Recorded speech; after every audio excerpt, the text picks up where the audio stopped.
Every season, we have the opportunity for a complete healing of that season's element in ourselves. In summer, we have the opportunity to heal our fire element. What would that look like? And how do we begin?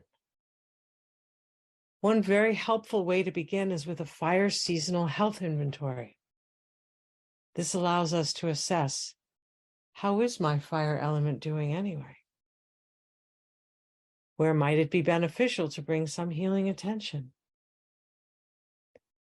Let's start considering some fire seasonal health inventory questions. The heart, presence. The mandate of the heart is being present. How fully present are you as you move through your day?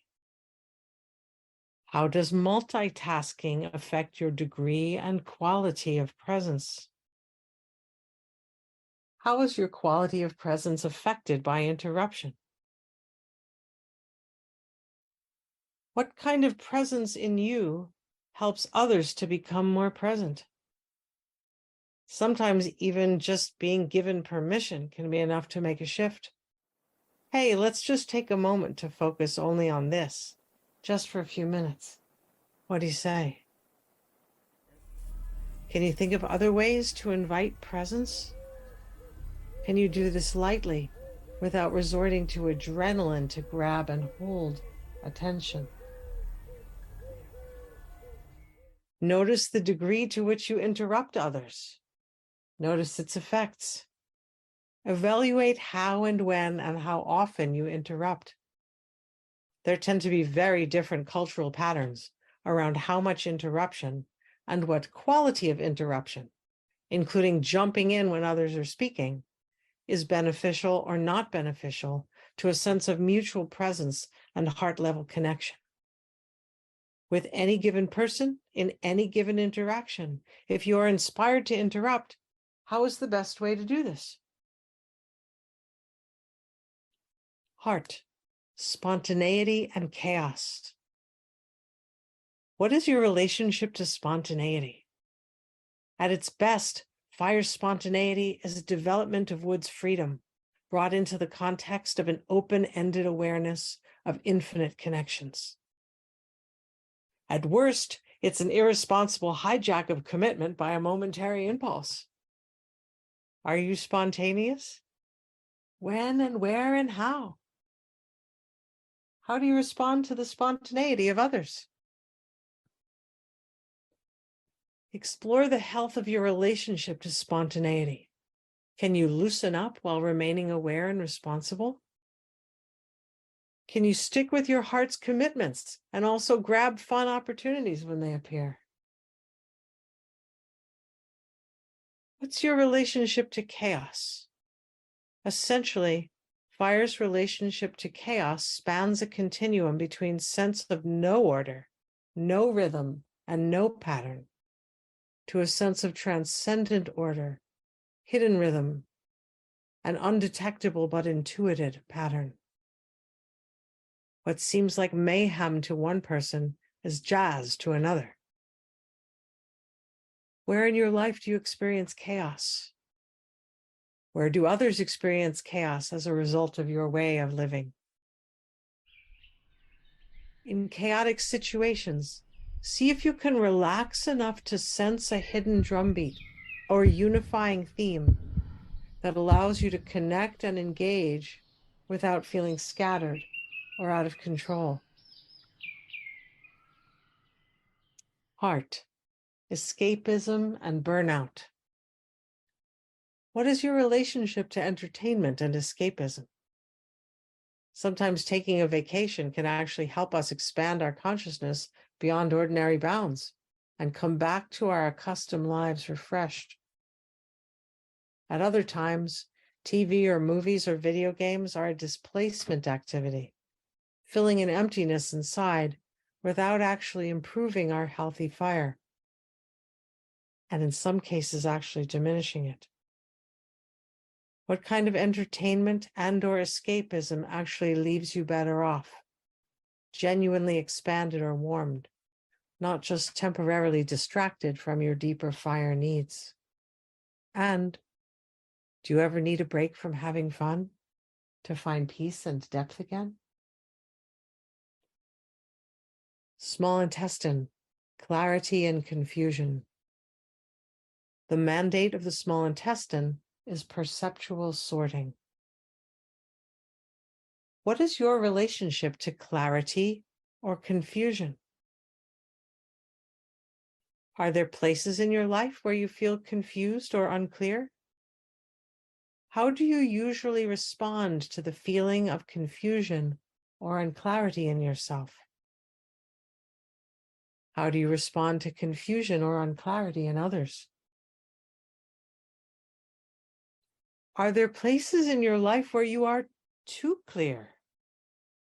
The worst thing about having a misunderstanding is that you have no idea that you actually were confused until it's too late. Small intestine, silliness. Humor is a healthy and joyous result of confusion, i.e., the small intestine delighting in the nuances and surprises of doing its job. How's your sense of humor? Even if this is a serious situation, is there or could there also be a funny aspect? Are you able to encourage and welcome the kook, the imp, and goof in others without any threat to a mutual sense of responsibility? Notice when and where humor can be brought into situations such that it is enlivening yet not disruptive. Go out of your way to wonder about and investigate other people's sense of humor rather than imposing your own. What brings out playfulness in this person? What makes this person smile? Heart mediator, connection and warmth. The mandate of the heart mediator is intimate sharing and closeness. How do you foster intimacy in your life and create opportunities for close connection and warmth, whether with friends or family members or romantic partners?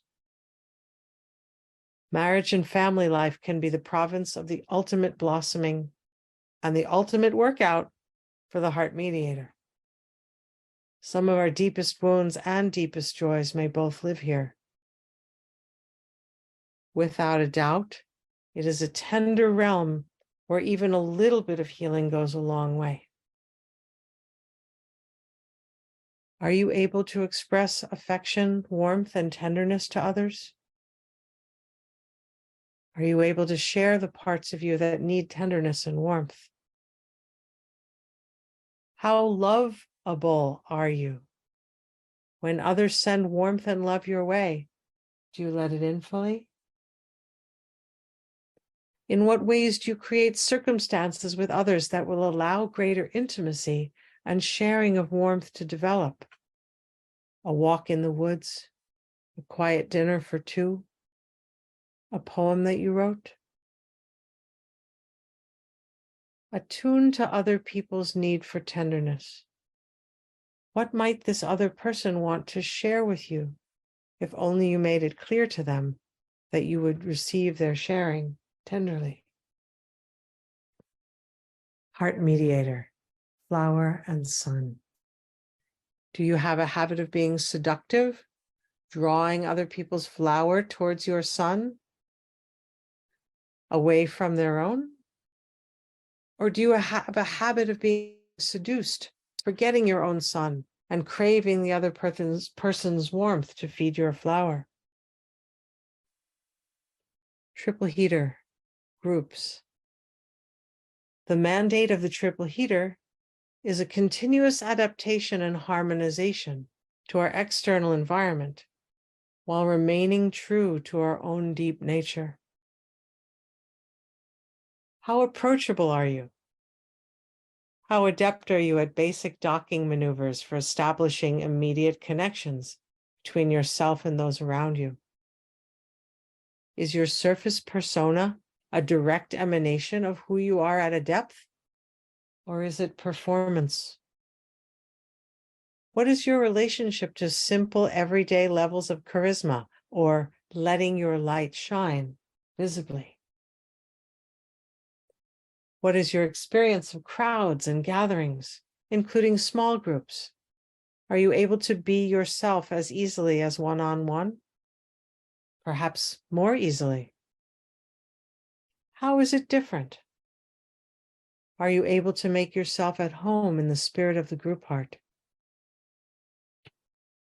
Did any of these questions spark insight for you? Are there some fire officials that seem to need more attention than others? The Fire Reignition Seasonal Health Retreat will be a remedial romp through all the domains of fire. Come have some fun with healing.